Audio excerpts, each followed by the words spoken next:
Greetings. I am just Grandmaster Sean Kane of the Grand United Order of Our Fellows, South Carolina.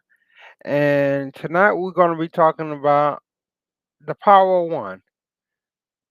It will be a series long, month long shows that we'll be talking about, and it will be dealing with how we deal with today voting for the Power of One. We'll be joined in a shortly, hopefully, by our other co-hosts and guests. But we're gonna lead off and start talking tonight about the power of one. And our power of one we're speaking about today is the voice that you have with your vote. So many of our young people today has forgotten the struggles and triumphs that a lot of Americans have died, fought for, and just been denied to have because they've been given to them. They never had to fight or struggle for the reality of having a voice into issues that concern them. So they have taken it for granted. And those who even know about it have even forgotten the struggle it took to get them there and just don't do it anymore because they think it don't matter. But each one of our votes does matter. Each one of our voices does matter. Every decision that we make matters. Rather we voting for a soft issue or we voting for something that affects our lives and everybody's lives around us. We all have that going on. So my thing of it is, uh, uh, this is my opinion. This is my opinion. Um, um, uh, why have we forgotten our voices? The power of one, they said in olden days, with prayer you can move mountains. That was just one person. Now we have many people who have the right to move mountains, but choose not to because they don't take into account that their power is something that needs to be relished. Now, my thoughts of it is very simple. Um, you have that right, use it. There has been different issues going on in this world today. A lot of it could have been changed and affected if we voted. You have different things that's going on from laws getting changed about abortion. You got different issues going on about voting, right? But the people that you, or let me say the problem is the people that we all choose to allow or to elect into these positions don't always have our best interests. So we also have to educate ourselves on who we trying to allow to represent us. Who we trying to make something happen when there seem to be a lost hope and everything else. So my thing is, how do you choose a good person to represent you, your concerns, your issues, and your desires? You're one person, but with one voice. Your voice can either make or break an election, make or break a decision that you do in your life, personal as well as your professional. So how should you make those type of decisions? One, for me personally, I think you need to take yourself out of the situation. We always interject ourselves in every situation, but sometimes that don't give us clarity because we only gonna see it as a skewed view. So let's start by taking ourselves out of the situation. Take yourself out of the situation, you can see a situation wholly clear and more direct. That's one. Another one is make a list of facts, pros and cons. Years ago, a friend of mine taught me how to do something called SWOT analysis. For those who don't know, SWOT analysis is make a list of your strengths, the weakness, the opportunities, and threats. Make that list.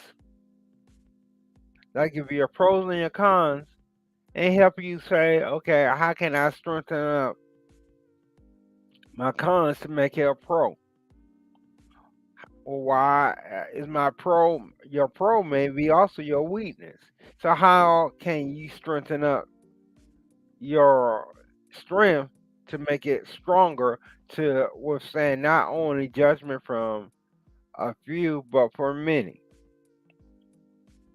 The power of one is more than just a catchy phrase. The power of one vote is more than catchy phrase. During election times, you see all these campaigns about voting this, voting that.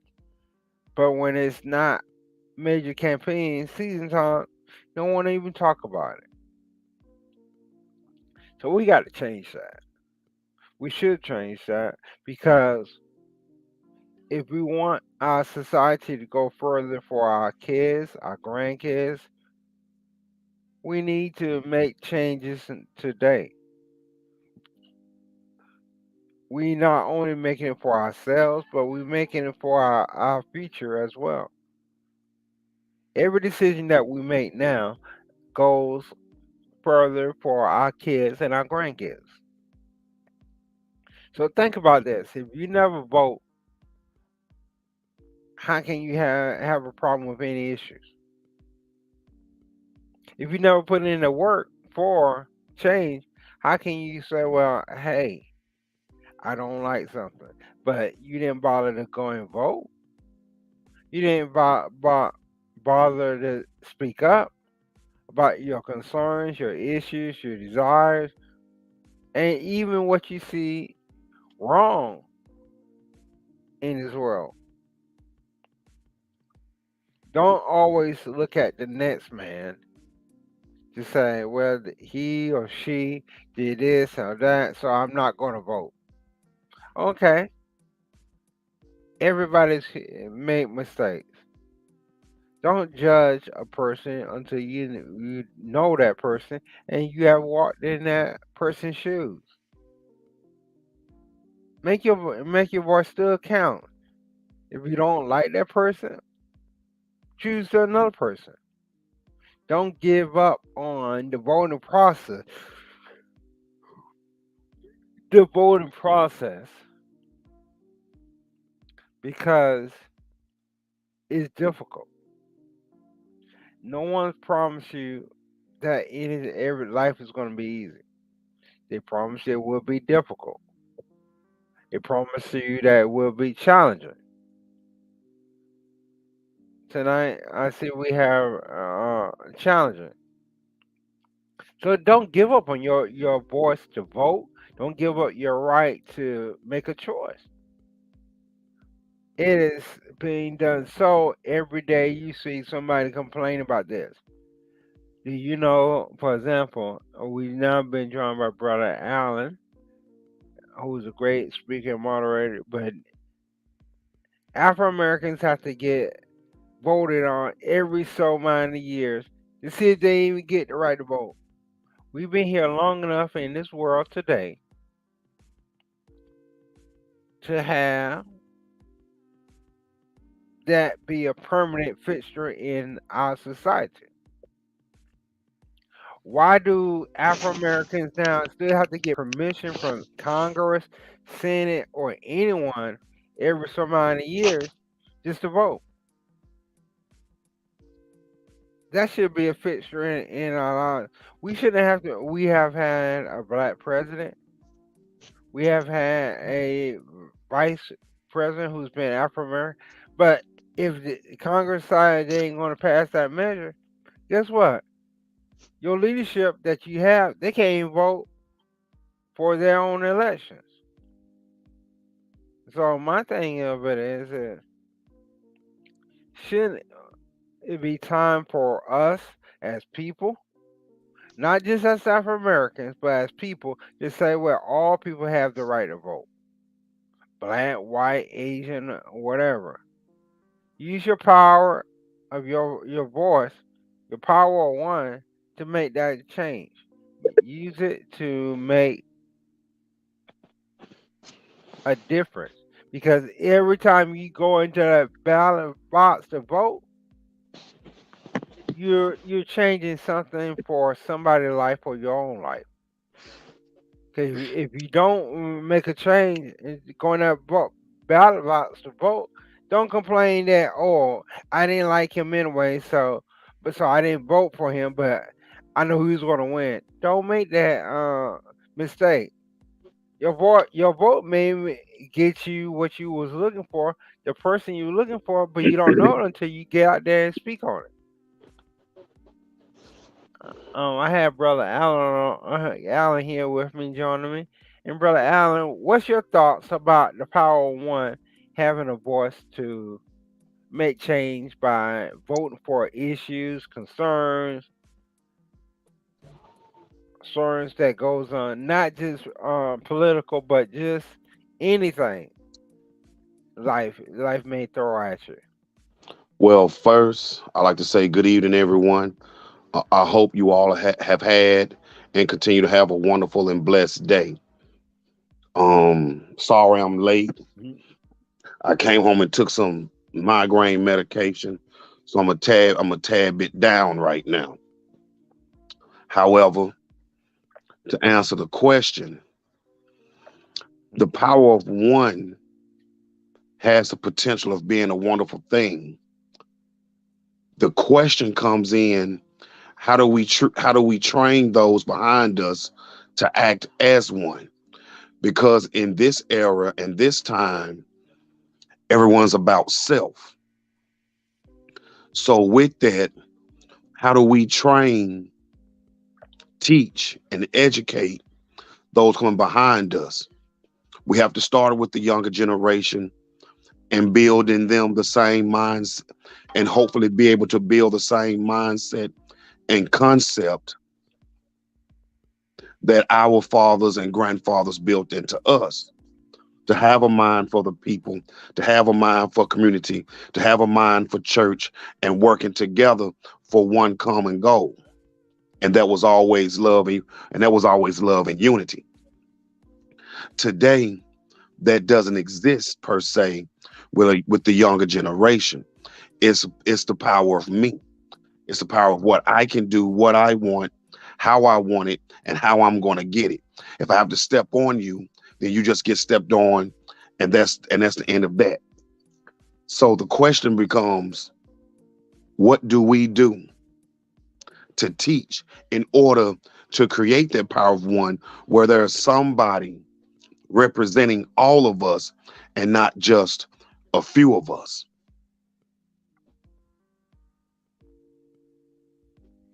I think one thing like I was saying prior to you going, we need to take ourselves out of it and look at it as a whole.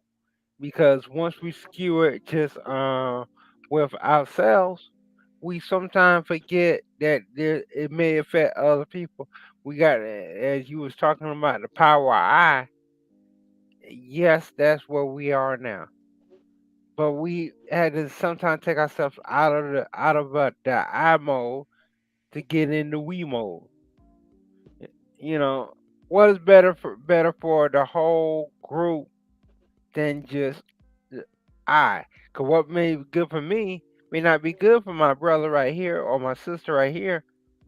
So you have to get yourself out of that me and I mode. But see, But the question, but see, what the your question thoughts? comes back.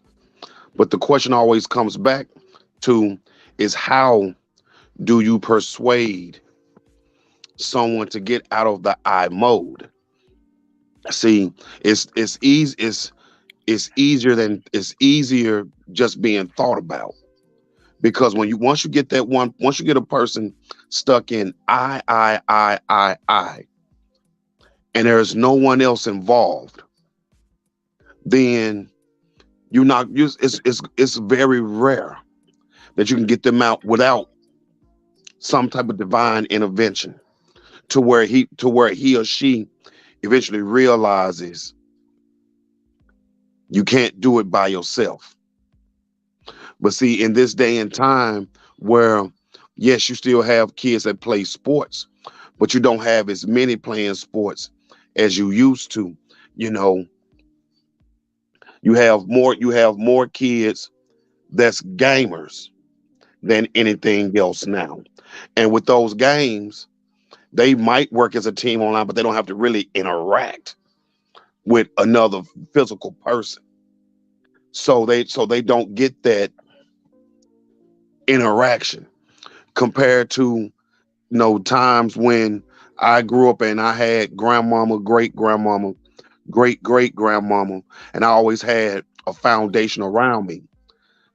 This younger generation doesn't have that foundation.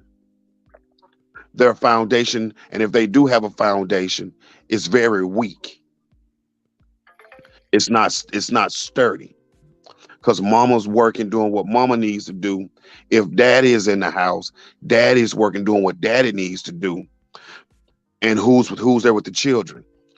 They're being led astray and run amok. So here we are trying to figure out how can this generation be reached, and it's either educators or the streets. We have to find something to where they're not victim to the streets, and they can get their education, have guidance, have mentorship, so that way they can get back to the team of one and not the team of I.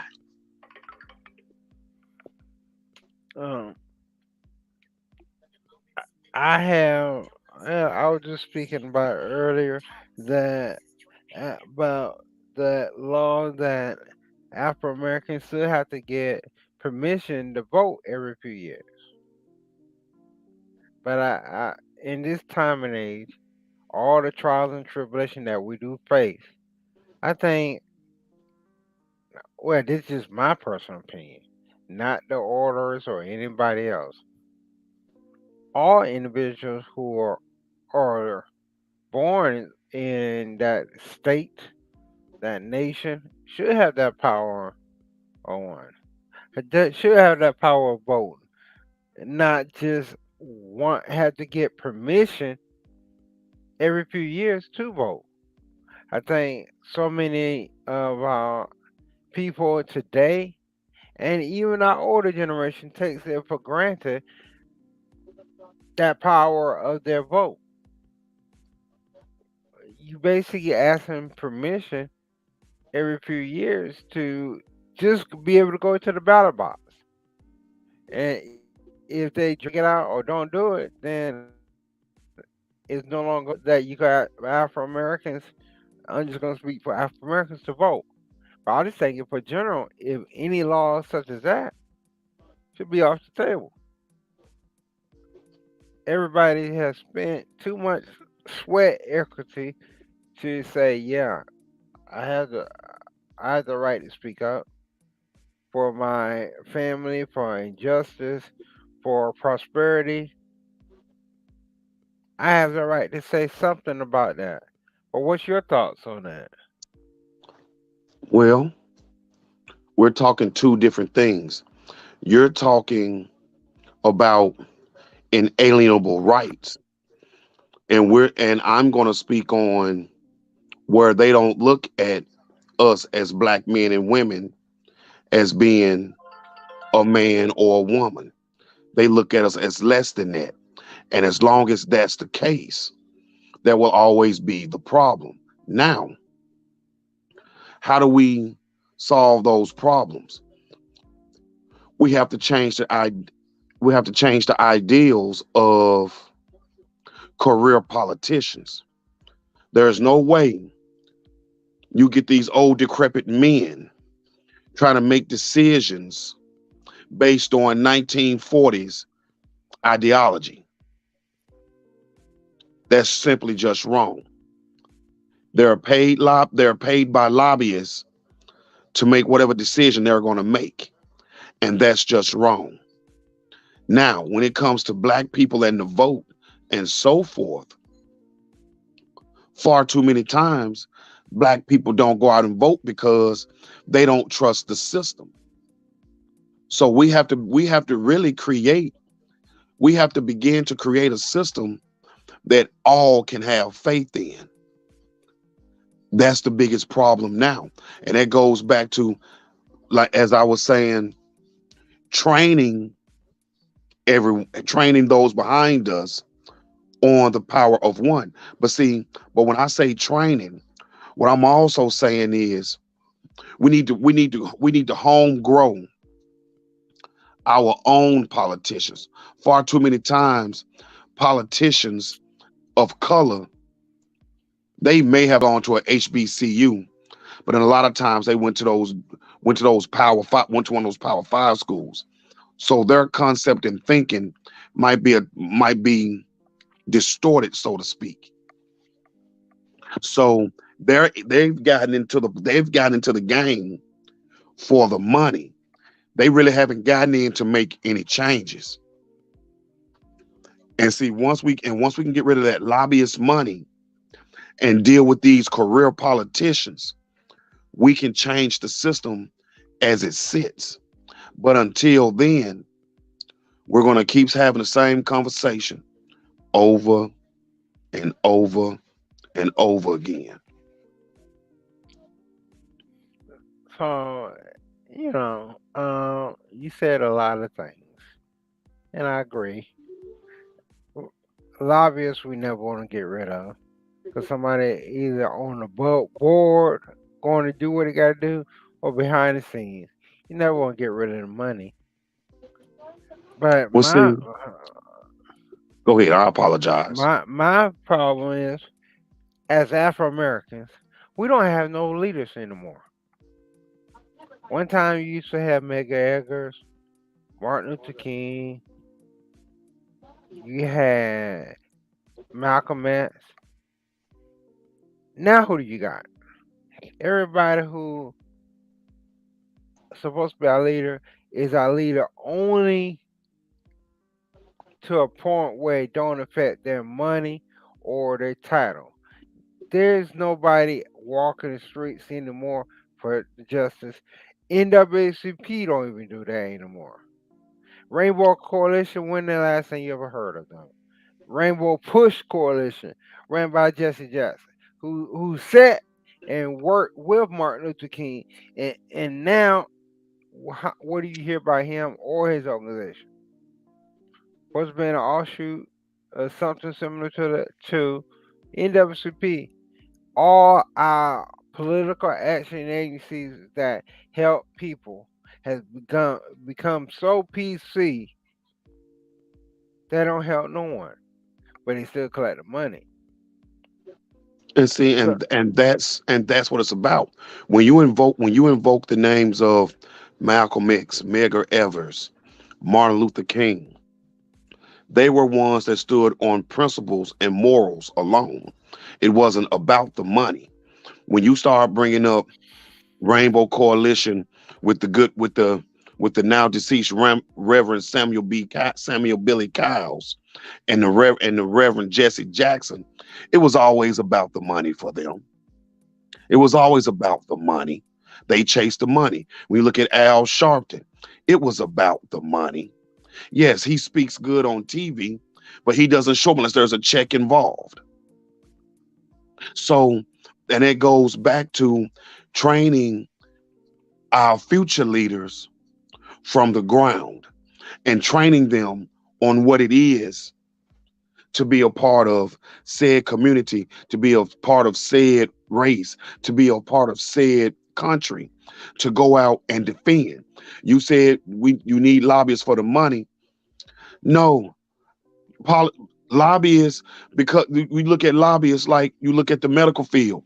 It was medical lobbyists that wanted to keep opioids because they were getting paid while people were getting high and addicted to pain meds. You Yeah, see, so that money from those lobbyists and big oil and the NRA and all those big entities is what was driving the political landscape today, because they have the money to invoke the change. And then because black people don't get up and go vote, the change never happens. And then they point the fingers at everybody else other than themselves because they didn't get up and go vote.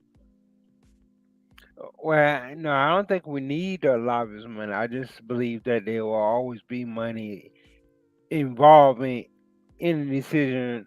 E- Lobbyists is a form of legalizing payoffs.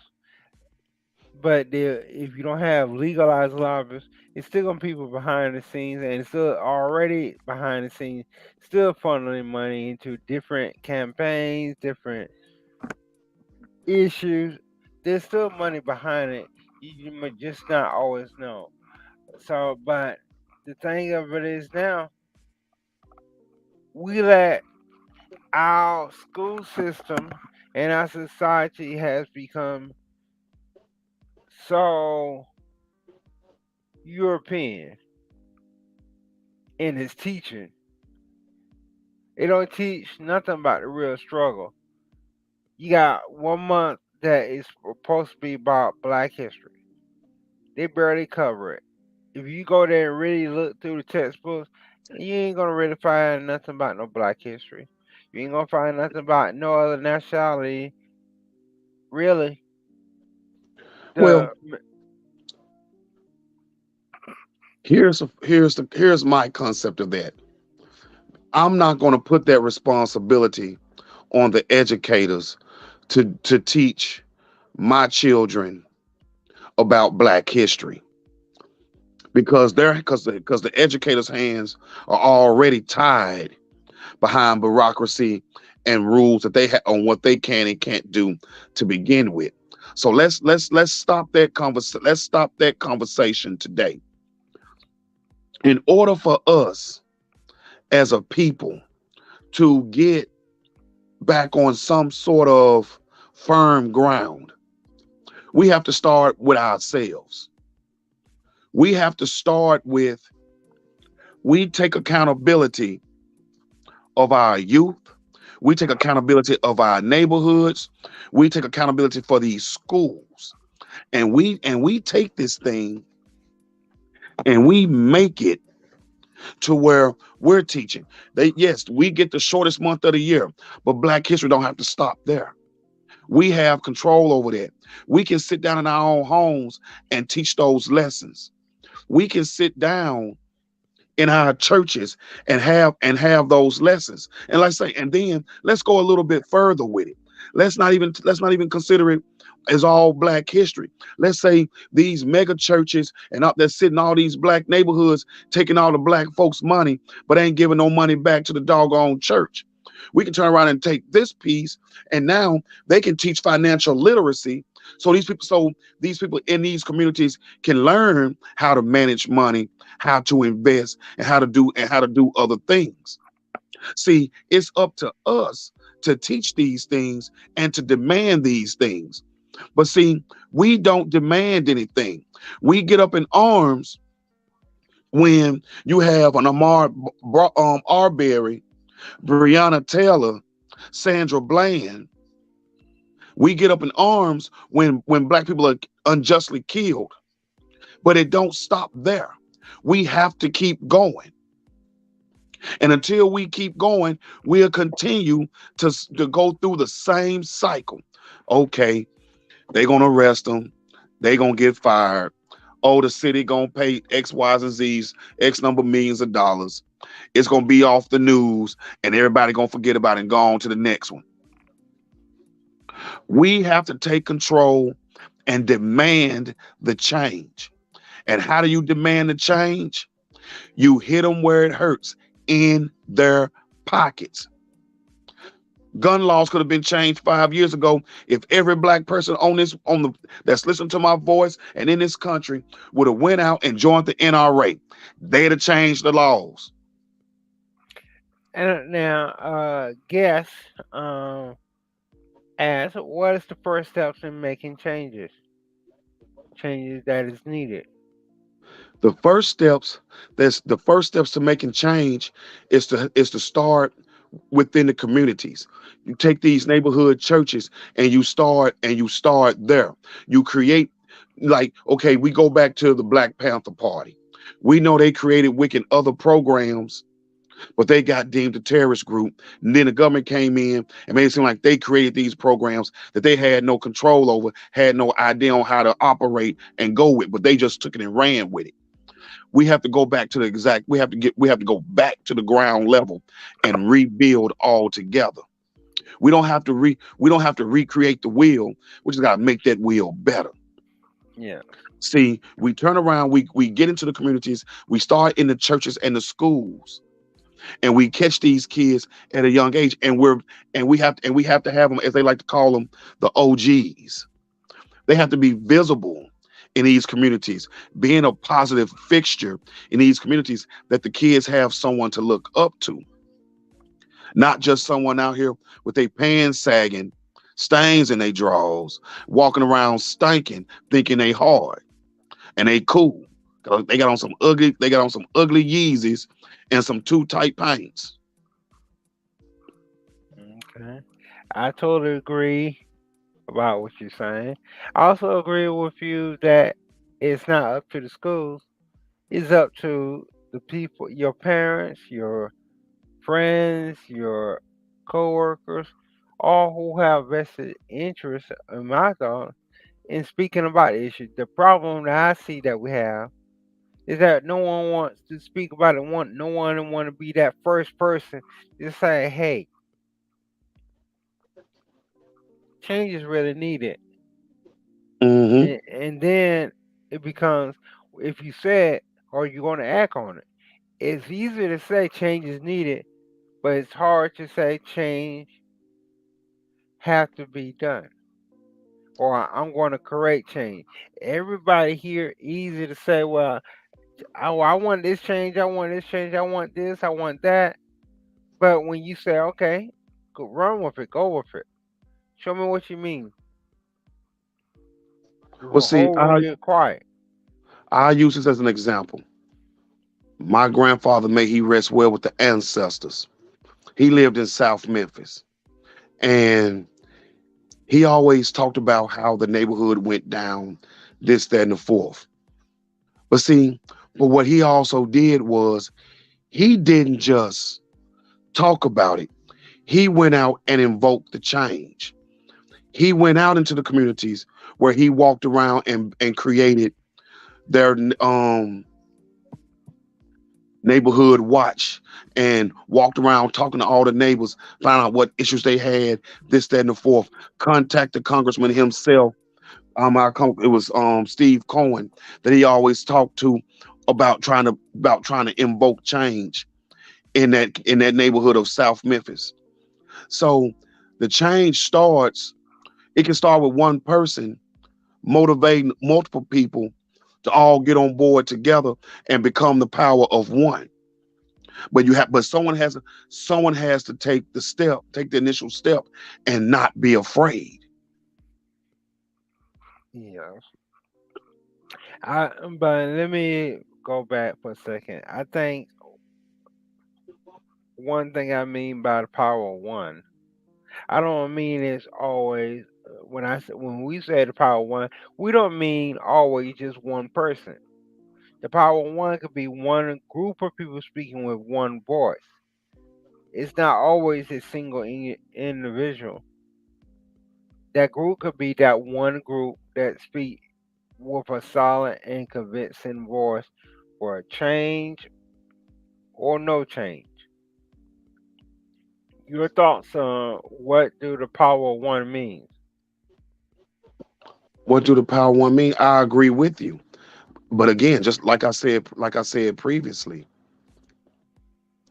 it sometimes it would take that one person to motivate multiple people to create the power of one, where they're all walking in lockstep together, speaking with the same voice. Someone has to be the motivator. Someone has to create the dialogue to get everyone on the same page. Unless that's done, you still have a group of individuals. When everyone can comes together, because you have one person taking the lead, they're all still speaking as one, but there is one person that's the motivator to operate everything, to keep everybody on task and keep everybody on point. If not, you got nothing but organized chaos. Yes. Please welcome Brother Evans. Brother Evans, we're speaking about the power of one and about power of one concerning your voice and speaking and voting uh, on that every one person can make a difference and a change. It can't take a group to make a change, but you start with that one person to make that change.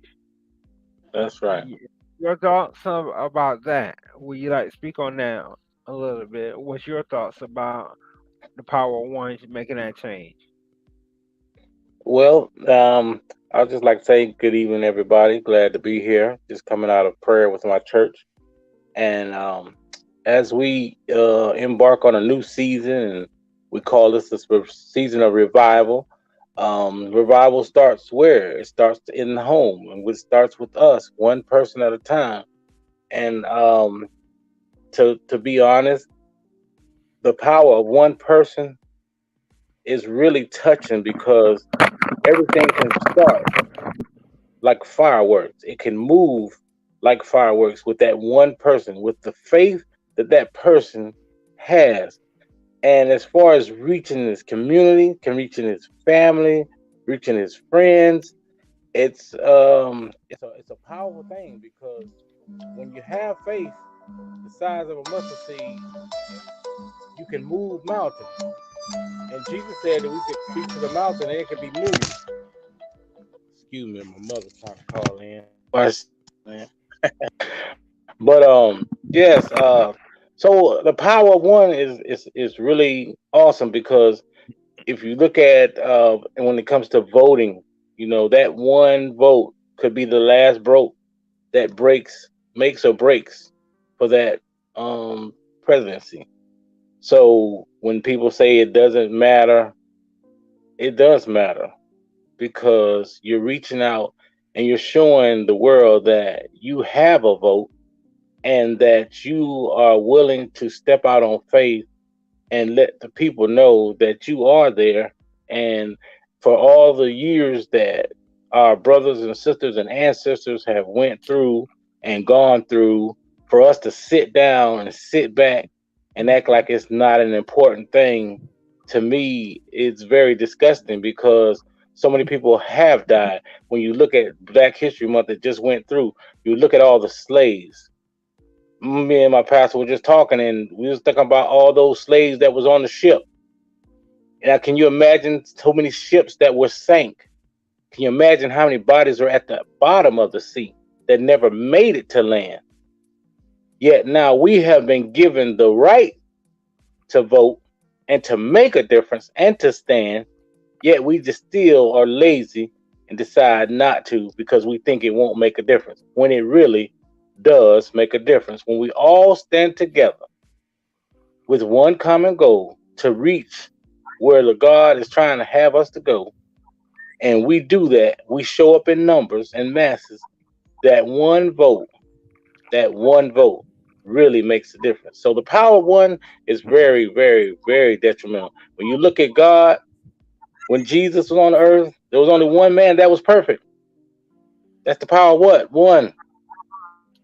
There's one Lord. There's one faith. There's one baptism. One. So guess what? When we use those ethics and we come together and we lift each other up. That one person looking at his brother or his sister and lifting his brother up when the brother or sister is down, when they're going through, when they need help, and we come together, we bind together to that one true vine, which is Jesus. Man, all things are possible. All things are possible by God. Okay. Please welcome Sister Priscilla Duncan. Uh, and we Hey, also hey. have Brother Desmond. I'm done. We speaking today, Sister Duncan, about the power one and power one in your vote and your voice with your vote. Do you have anything you would like to add from your point of view? When you say vote, are we speaking Can in y'all hear me? political terms? What do you mean Y'all by losing me? vote?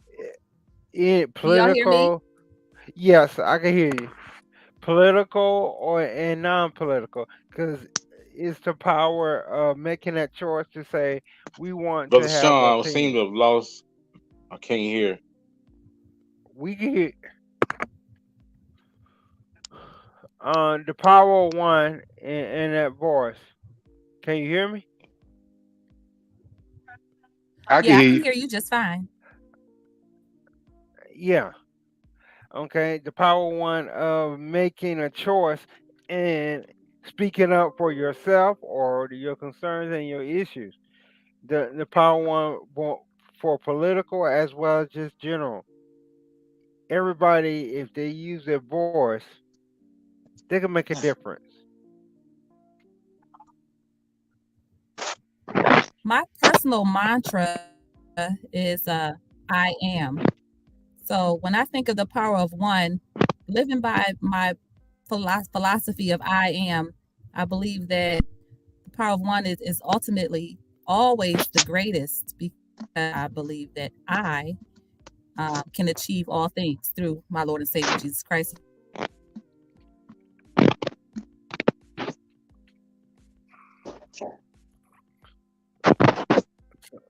So you So, do use you believe?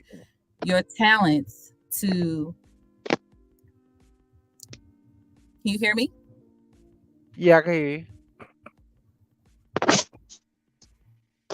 Okay, yeah. If you use your voice and your talents and your intelligence, whatever it is that you have, if you use that to influence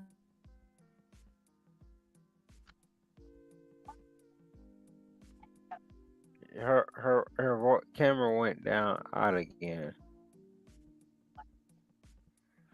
Sister Priscilla, your voice, your camera, your voice went out again. So while we waiting, Brother Weeks, would you like to speak about what your thoughts, the power one for voting or voicing your concerns or issues, especially voting? Uh, your deal about that. Um, I mean, it's to me it's twofold because um, like our sister said, I mean, the power of one being, you do your best to be your best at everything, but that is only included as plural as in us to me. Is one vote could matter, but it's really our vote that matters. And so as I aim to be my best, it only intensifies us in whatever movement or whatever thought process politics that it is for me to move on. So I mean, it's like the brother said, I mean, we have to move together so we can start with one stick and put some lighter fluid on it and we got one stick burning, but once we continually add one stick, another log, it intensifies and the fire grows larger and the light shines larger. So I mean, I definitely believe in you being in one, you do matter, but I mean, it's always a higher calling of one individual. Even though Deion Sanders might have been the best player on this high school team, he still needed the whole organization, the whole team to move at his best. So I just kind of think as far as voting, I mean, every individual vote counts, but I think overall, if it would be in that as said, I think all us as a unit together, our vote matters more than just one vote. I would say that our vote as a people, or our vote as an individual organization, would matter than just my individual vote. That's how I would feel about that. And Okay. many times it takes one person to influence the masses. So you using that power of one again creates many. Correct. So my question to each one, I'm going to ask each one of y'all, how do you start, or when should you start to instill in our youth the knowledge that they have their power of one? When should you instill that?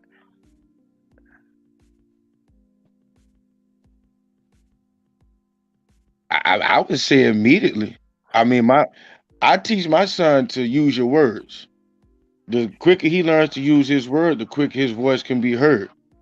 So and I don't know, we don't allow that. You have to be creative with your terminology to be able to get through to somebody on how you feel. So if something's been done wrong to you, or if you feel some type of way, then you need to be able to explain it. When you can explain, when you can give the dialogue and the dialect on what's right, what's wrong, what's going on with you, then the next person is heard, then the fire is lit. So I think, I mean, the communication needs to start immediately, which I gave the example of with my son, which is 5 years old. You know, I try to instill in him to, at all times, please use your words. Shrugging your shoulders and telling me you don't know will never be an answer. You have to learn how to determine your feelings and express them to people so people can help you out. Anyone else?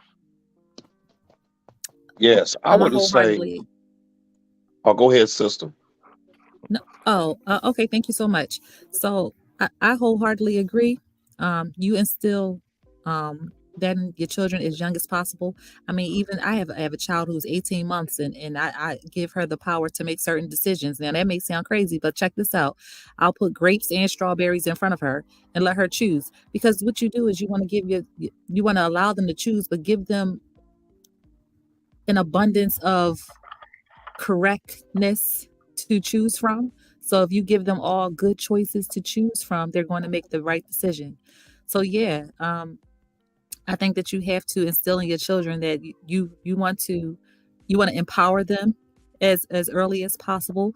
You want to fill them with love and give them options and show them that you have influence over your own life. And then let me lead you. You know what? I heard something today that was profound, and this man name was Les Brown. He's a motivational speaker, and many people might know Yeah. Les Brown.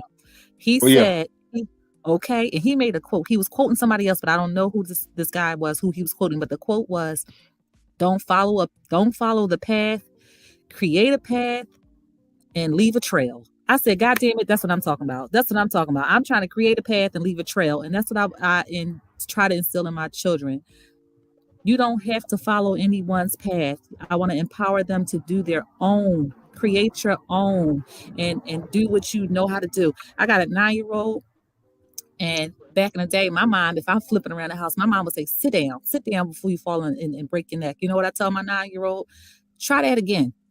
Try that one more time. Matter of fact, go online, because she's smart enough to go online and check some things out herself.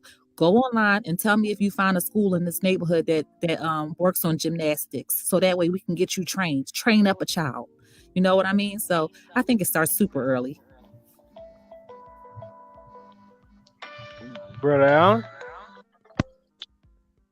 I feel and believe that yes, we start early with training our children up.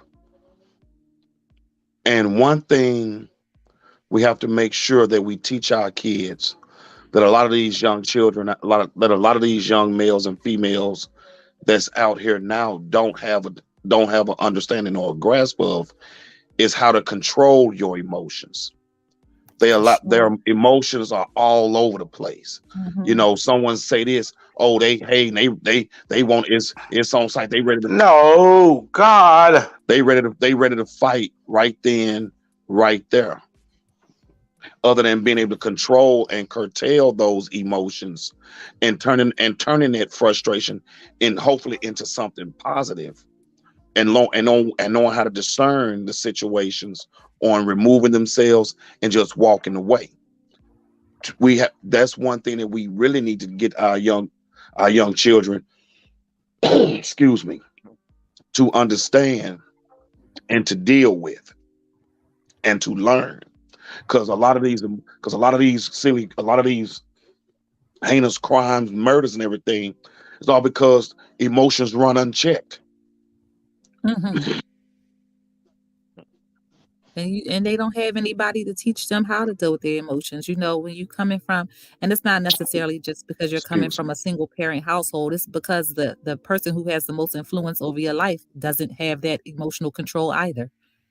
You know, so you seeing all kind of craziness, and that's how. What is it? What's the word? Trauma. We deal with trauma that way.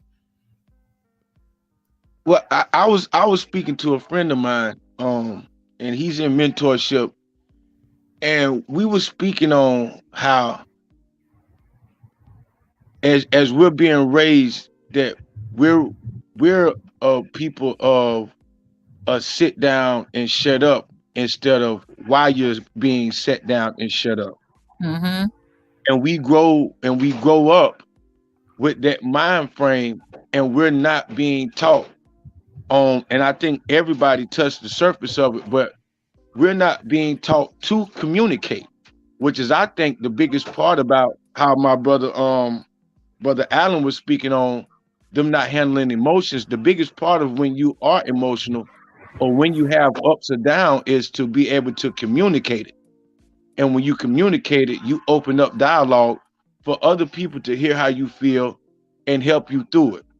But we're just so shut down as kids, especially the black community, to where we're not taught to express ourselves, and we learn from other people or we learn the wrong ways to express ourselves. And I just believe that the communication is the key. We have to stop that sit down, get out of grown folk business, knowing that the kids are in grown folk business everywhere they go. So it's better to explain it and then get out the way before they go and get their own explanation. Or it's not just shutting up and sitting down somewhere all the time. It's more or less, this is why I sit you out the room, and this is why you have to sit down. And it gives a Yeah. more understanding Yeah. than that old school sit down and shut up and get out of grown folk business. Yeah, but how about you telling the child stay out of grown folks' business? How about you take your grown business away from that child? Why are you in Uh, there talking about what you talking about in front of that child? right, right. And Right. expect him not to be inquisitive and wonder when it's right there on his plate. Okay. Yeah. But that was a point that he was making, and I thought it made a lot of sense because as soon as we get grown, the first thing we want to do is open our mouth. We grown. I'm grown now. I can say how I feel, but you don't even know what you really saying. You don't really know what you really feeling because you ain't had the dialogue about it. Or if you never been in situations where something like this, where people sit around, pass around ideas about certain subjects, and just become better as humans, hearing different opinions from other people about the same situation. Is there a key to the power of one when it comes to speaking up and letting things be known? Is there a certain key or way that you should be able to communicate, not only in words but your actions overall, to communicate your concerns about anything that's going on in this world today? Is there a For key? me, the key to the power of one is knowledge and confidence. Mm, That's it. bing bow. I'm sorry, I Yeah. mean to interrupt you. That was just what I was. Yeah. Yeah. Yeah. That's it. You have the knowledge and you have the confidence, and that's your power. That's the power of one right there. For me. Brother Evans, would you like to say something?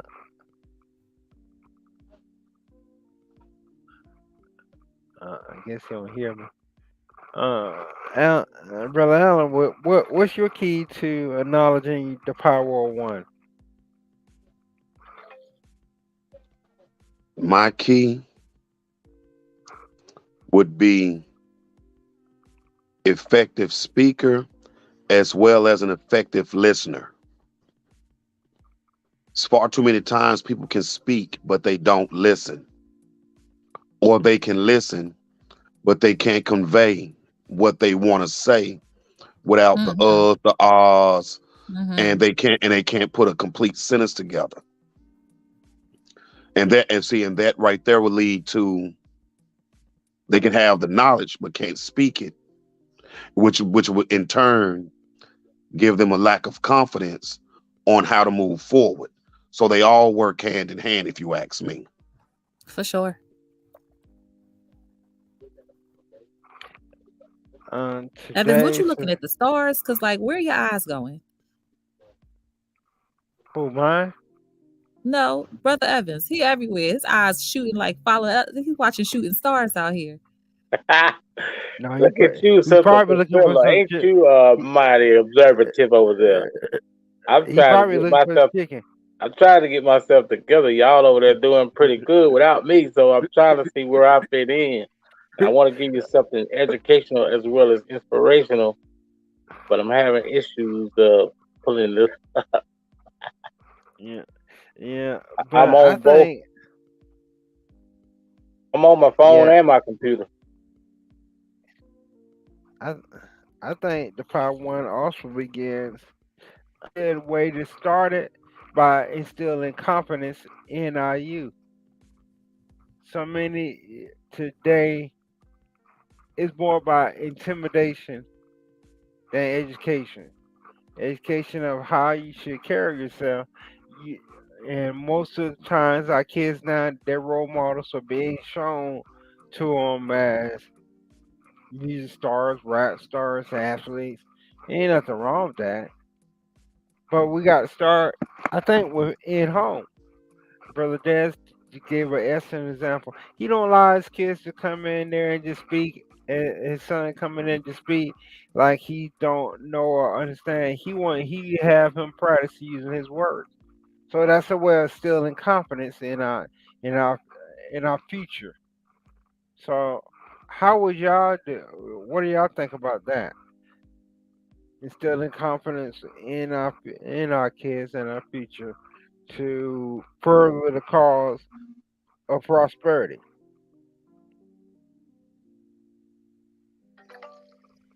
Um, Man, my kids, everything.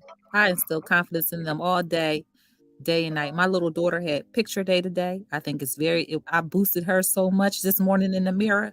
We went through poses, put on your tinted chapstick. I made sure she felt good before she took that picture because she got to fight a lot of battles out here. She out here rocking her beautiful, gorgeous, natural hair. So she got to, rocking her own curls. And then you have little girls in her class who are just as gorgeous, and some of them wear their hair straight.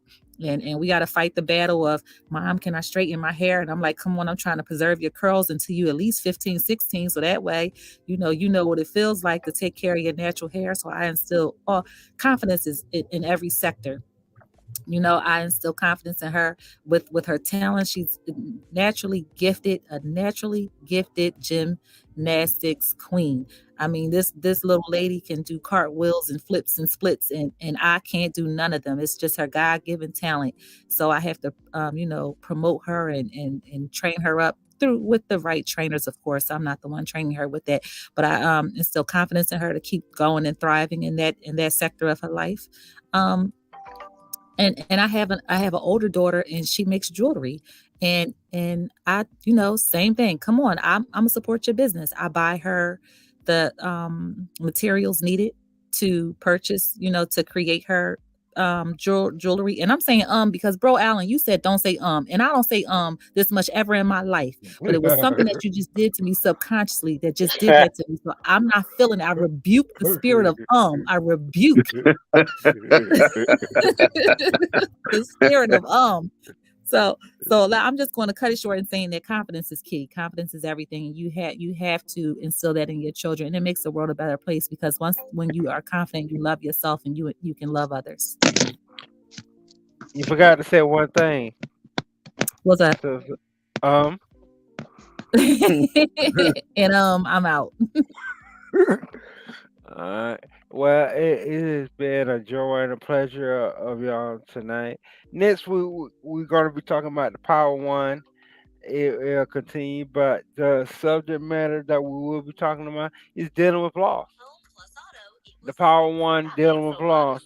We have another brother who will be coming on speaking about his own personal dealings, how he deal with the loss of his son, his mother. But we all in this time and age have lost probably more people in this world than we care to even acknowledge. So we're going to be talking about the Power One and how we deal with loss, and how we can assist other people dealing with loss. Because sometimes we speak about it, we can't help people be about it. But if no one speak about it, no one could never be about it.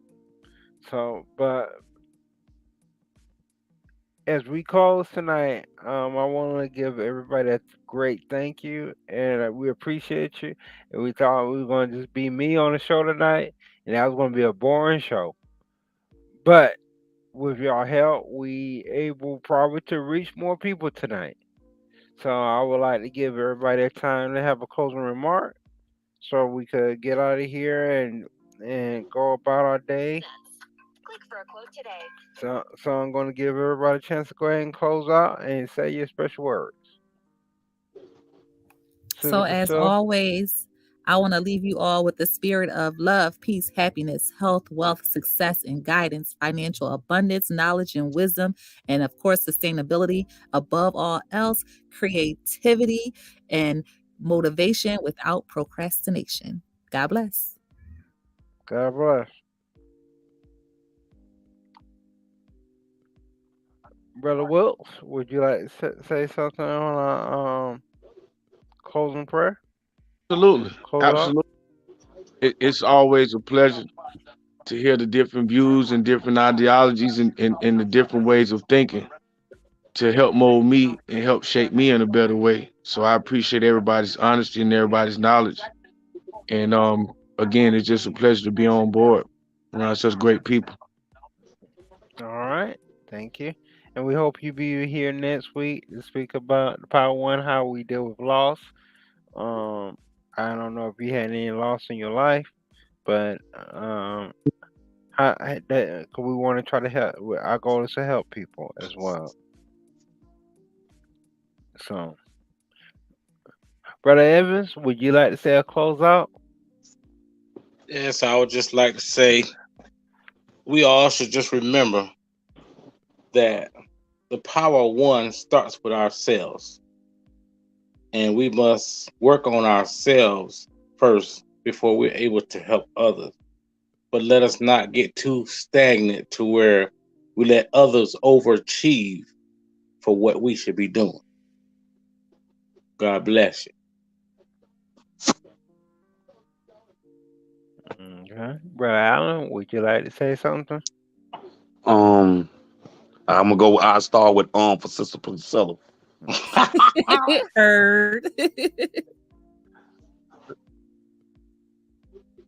With the power of one comes the responsibility to be able to motivate many. Be mindful to when you're speaking to someone to have an effect, be an effective listener as well as an effective speaker. Be confident in your be confident in what you're saying and have the knowledge to go along with it. And I truly believe that everything will be all right. And one can reach many. And then with the many, they all become one and become greater than the solo person himself, because they all working together as one body, one unit, one mind.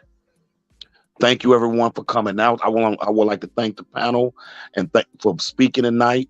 Everyone had wonderful words to say.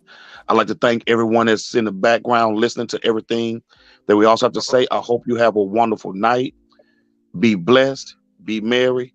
Thank you, and we love you. Have a wonderful night. All right. Thank you again. Thank y'all for choosing to listen to Go Up Live. We will continue trying to bring helpful topics to you and yours. And we're going to help Sister Priscilla stop saying so much. But it may take a little bit of time, but we'll get her correct. Whatever. So thank you very much. And have a good night. Good night. Good night. Good night.